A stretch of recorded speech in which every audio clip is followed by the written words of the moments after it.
श्रीपुरम नामक एक गांव में शरभैया नामक एक किसान रहता था। शरभैया, उसकी पत्नी शकुंतला, बेटा सुकुमार और बहू श्रीदेवी के साथ एक ही घर में रहते थे। जितना अच्छा शरभैया था, उतनी ही बुरी उसकी बीवी शकुंतला थी। वो हमेशा सबके साथ छोटे छोटे चीजों पे लड़ाई करती थी।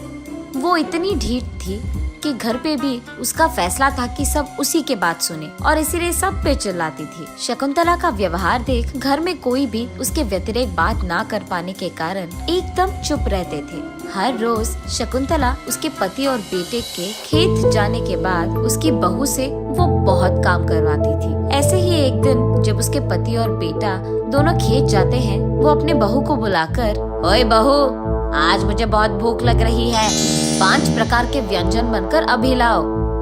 ऐसे कैसे सासू माँ, अभी अभी तो आपने इतने फल खाए थे, आपको फिर से भूख लग रहा है? हाँ, अभी खाई तो मैं वापस नहीं खा सकती हूँ क्या? क्या मुझे भूख नहीं लग सकता? नहीं नहीं सासू माँ, मेरा ये इरादा नहीं था।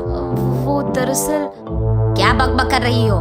मेरे खिलाफ ऐसे बात करने के बजाय जाकर काम करो। जाओ, जल्दी व्यंजन सारे बनाकर मेरे पास लेके आओ।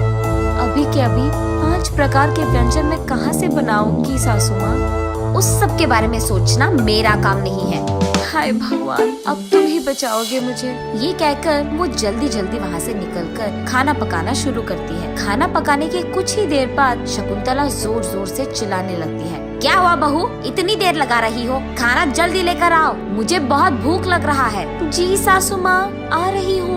ये कहकर वो आधा पका हुआ व्यंजन को लेकर उसके सासू माँ के पास जाती है। कामते हुए उनको देती है। उसका स्वाद चखकर उसकी सासू माँ प्लेट को श्रीदेवी के मुंह पर फेंकती है। एक काम तो ठीक से आता ही नहीं, जाओ यहाँ से। आज जो भी नौकरों का काम है वो तुम करोगी, वही तुम्हारी सजा है। ऐसे गुस्से में बोलती है और श्रीदेवी रोते हुए वहाँ से जाकर घर साफ करके, खाना पकाकर, बर्तन साफ करती है। थकान के कारण उसे बहुत भूख लगती है। रसोई घर में जाकर जैसे ही खाने लगती है, शकुंतला वहाँ आकर, ए, क्या कर रही हो? ऐसे चिल्लाती है। सासू माँ, वो भूख लग रही थी तो मैंने सोचा खा लूंगी। आज तुम्हें खाना नहीं मिलेगा, पहले काम सारे खत्म करो। एक भी काम नहीं करी और खाने आ गई बड़ी, ऐसे कहती है। आज से जब तक मैं कहूँगी तुम खाओगे नहीं और काम रोकोगी नहीं, समझे? ऐसे उसे हुक्म करती है। ऐसा नहीं है सासू माँ, काम तो सारे खत्म हो गए, बहुत कमजोर लग रहा था तो इसीलिए। घर के काम करोगे तो हो जाएगा, बाहर के काम कौन करेगा? आओ, बाहर खड़े पशुओं को खाना डालो, उसके बाद उनके गोबर को निकालकर डस्टबिन में फेंक दो, उसके बाद कुएं से पानी निकालकर पशु को डालो। ये सारे काम देकर शकुंतला वही खड़ी रहती है। शकुंतला के कहे सारे काम करने के बाद श्रीदेवी शकुंतला के पास जाकर दुख में बोलती है, आपके कहे सारे काम खत्म कर दिया है मैंने सासू माँ। हाँ, सारे काम कहाँ खत्म किए तुमने? जाओ, जाकर खेत में उन दोनों को खाना देकर आओ, ऐसे कहती है। ये सुनकर श्रीदेवी दुख में, ठीक है सासू माँ, ऐसे कहकर खेत में काम कर रहे उसके पति और ससुर के पास जाती है। उन दोनों को खाना परोसकर उनका खाना खत्म होने तक वो वही इंतजार करती है। उनके खाने के बाद उनके प्लेट्स को लेकर वो वापस घर चलती है। रास्ते में उसे एक बड़े पेड़ के नीचे मौजूद एक बेंच पर एक गुड़िया नजर आती है। उसे देख श्रीदेवी उस गुड़िया के पास जाकर उसे अपने गोद में बिठाती है। अरे वाह, ये तो बहुत सुंदर है, लगता है कोई उसे यहाँ छोड़ के गया। ऐसे सोचते हुए उसे उसके सारे मुश्किलें याद आती है। हाँ, न जाने क्या है मेरी जिंदगी, क्या से क्या बन गया, न जाने मेरी जिंदगी कब बदलेगी और मैं कब खुश रहूंगी। ऐसे सोचते हुए वहाँ से वो उस गुड़िया को लेकर वापस घर चली जाती है। अगले दिन उसी दुख में उस गुड़िया को अपने गोद में बिठाकर सोचते रहती है श्रीदेवी। इतने में शकुंतला, ए बहू, कहाँ हो तुम? आज भी मैंने नौकरों को आने से मना कर दिया, इसीलिए आज भी तुम ही को सारे काम करना पड़ेगा। कहाँ मरी बैठी हो तुम? ये सुनकर शरभैया, क्या बहू से काम करवा रही हो? तुम पागल हो गई हो क्या?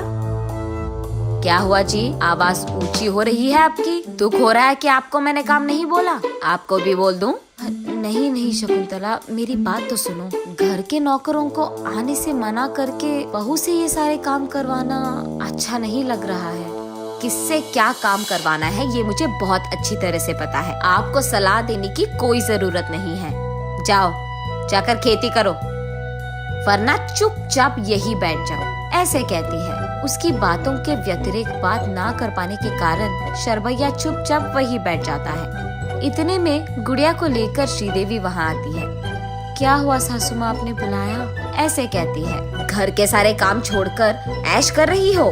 मेरे सारे काम अगर ये करेगी ना तब पता चलेगा इसको कि कितना मुश्किल है, ऐसे श्रीदेवी मन में सोचती है। और बस उसके हाथ में मौजूद गुड़िया धीरे से रोशन करती है। ये क्या, ये कहाँ की रोशनी है? ऐसे उसे देखते ही रहती है कि इतने में उसके सामने बैठी शकुंतला कुर्सी से उठकर घर साफ करके पशु को खाना देकर बर्तन साफ करती है। खाना पका के ये सब देख श्रीदेवी को लगता है कि कोई जादू है। एक के बाद एक सारे काम करती हुई उसकी सास को देख श्रीदेवी चौंक जाती है। सारे काम करने के बाद शकुंतला थक जाती है। भूख लगने के कारण वो रसोई घर में जाकर खाना खाने की कोशिश करती है और बस हाथ में उसका प्लेट उसके मुंह पे खुद गिरता है। इस सब जादू को देख, अरे बहू, कहाँ हो तुम? जो काम मैंने तुमको दिया है वो सारे तो मैं ही कर रही हूँ। ये कौन सी माया है? क्या कर दिया तूने चुड़ैल? ऐसे कहती है। मैंने कुछ नहीं किया सासू माँ, लेकिन अंदर ही अंदर वो बहुत खुश होती है और उसे समझ में आता है कि शायद ये सब उस जादुई गुड़िया का ही काम है। उसके बाद शकुंतला आकर कुर्सी में बैठ जाती है। अरे बहू, थोड़ा पैर तो दबा दो, ऐसे कहती है। और बस तुरंत श्रीदेवी कुर्सी में बैठी रहती है और शकुंतला खुद जाकर उसके पाँव दबाने लगती है। हाय भगवान, ये कौन सी माया है? जो काम मैं तुझे बोल रही हूँ वो तो मैं खुद कर रही हूँ बहू। पता नहीं सासू माँ, मैं तो कुछ नहीं कर रही हूँ, ये सब तो मुझे भी माया लग रहा है, ऐसे वो मन में हंसते हुए बोलती है। ये सब देख शरभैया सोचता है, हाँ भगवान का शुक्र है, इसे सबक तो सिखाया किसी ने। ये सोचकर जोर से हंसता है।